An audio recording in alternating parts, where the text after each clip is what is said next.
Vanakkam! Kamusta ka po?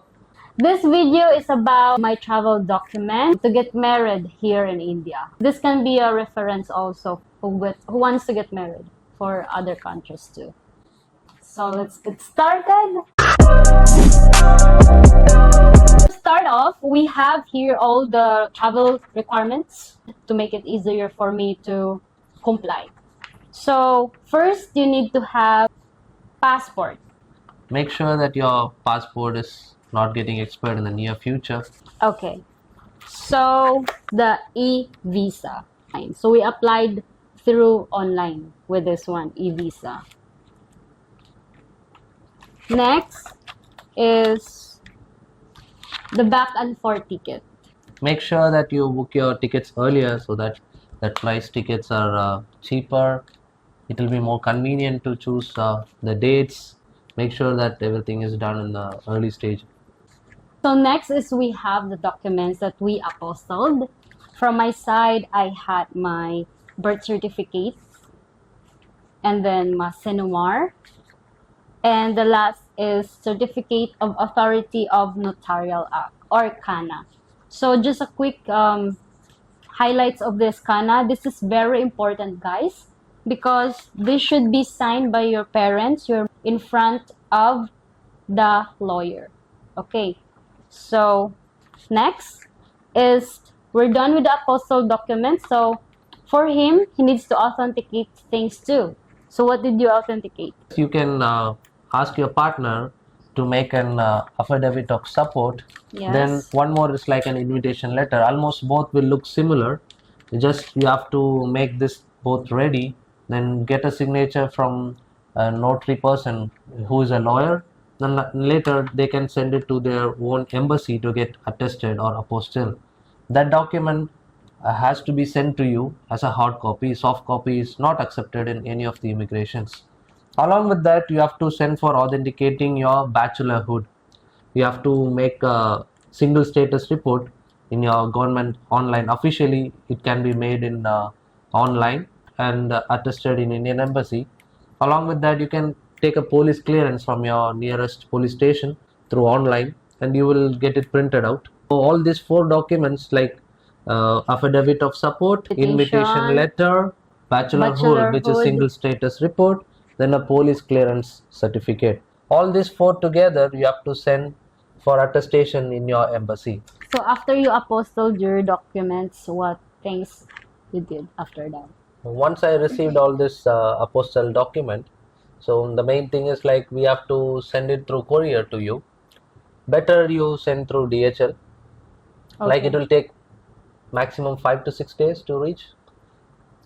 When you are sending courier all this apostille document, better you add some documents so that no need to send 2-3 times courier. I will list down some documents which you have to send a copy. Send a copy of your passport, birth certificate, your bank statement, then your parents' ID card. They are Indian, so Aadhaar card will be their ID card. And make sure that your parents sign in the copy just to authenticate, like they are sending a copy. Along with that, your work contract copy. Since I am a seaman, I have added my seaman's ID card and my seaman's book just for an extra identification. Then just to prove that you are a resident there, you can attach any of your bills, example like an internet bill or your electricity bill or your home tax or water tax, something like that. So as I said, all the documents has to be sent via courier along with your apostille document. And next is like proof of relationship. So it has to be shown in the immigration officer when you are get departure from your country for the wedding. So what my partner has done is like she has printed out all our conversations in 22, Messenger and WhatsApp, like 23, from the initial stage of our relationship. Not all the conversations, 24. Just some of the documents, like whichever required you feel like you can print out and show to any third party. You can attach for your call logs also. That will be as an added advantage. Yes, picture can be also another value added to your conversation with the immigration officer. Next will be your own bank statement. My wife, she had an account in BDO, so she took a bank statement from BDO. Make sure that you get a sign and stamp from your bank Yeah. manager.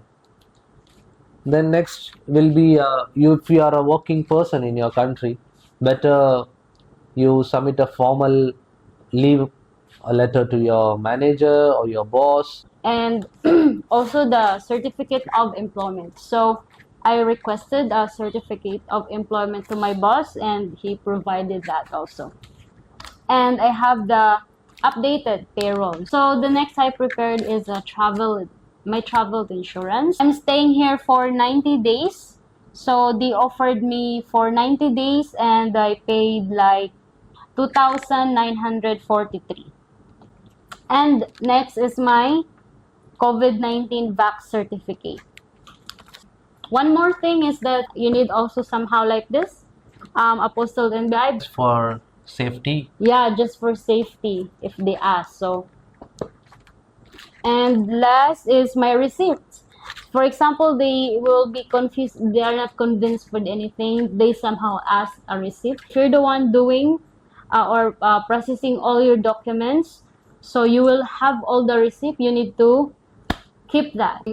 Tip for you guys: when you go to the immigration officer, you just have to be confident, and you check everything, all documents, and make sure, guys, that you are very well prepared, and don't forget to pray. Make sure that you have a proper itinerary to explain to your immigration officer. Since we have done with all the documentation, the content of her file, which we had all our documents prepared for our wedding, the good thing is like we faced all this with challenges, and we have completed all our documents and we got married recently. So by God's grace, everything happened peacefully, And smoothly. smoothly. Yes, all happened.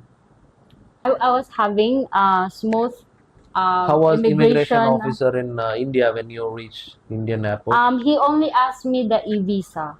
Okay. Yes, and my name in the e-visa and the passport. All were If friendly in you the reach in India, you don't have problem anymore. But in Philippines, immigration officer, it was so smooth. Any small tip you have to give our subscribers, like what to do in Philippines immigration? So I think, guys, you have to be true to yourself. If you're the one preparing all the documents, it's easy for you to answer the questions from immigration officer, because you know all the hassles, you know all the things that you did, you know what all happens when you got all these documents. So I think that that's a big plus. Approximately how many days it took for you to prepare all these documents? It took me like 3 months. I prepared one gradually, like this one, this one, this one. It's not like it's all coming into one go. So Same, that's what I wanted to say. These all documents cannot be prepared in a week or 2 weeks. It will definitely take 3 months. or Because more. the Yes. same we have faced. It took a long process to prepare all these documents. It's not like directly you can prepare this. For example, she was preparing the scanner. It's not like you can go one day prepare the document. You have to have some supportive documents to prepare the scanner. Scanner has to be prepared As early as early as possible. possible because your parents has to go in front of a lawyer to prepare this document, and for preparing this document your parents should have a proper ID card with their proper names mentioned with all the address, proof and all those. Yes. So Better, I would say, in my side this apostle was easy to do. It's time consuming, but if you go procedure wise it can be done easily. Other than that, please don't forget to bring your parents' passport copy when you are yes. arriving in India. It will be useful for your future documentations. And don't forget to get signed by your parents in their passport copy. Yes. So I think we covered everything, guys, that the documents you need to present or to bring. And for still, if you Philippines. have any doubts, you can leave a comment below. We'll be communicating with you in the future. Bye.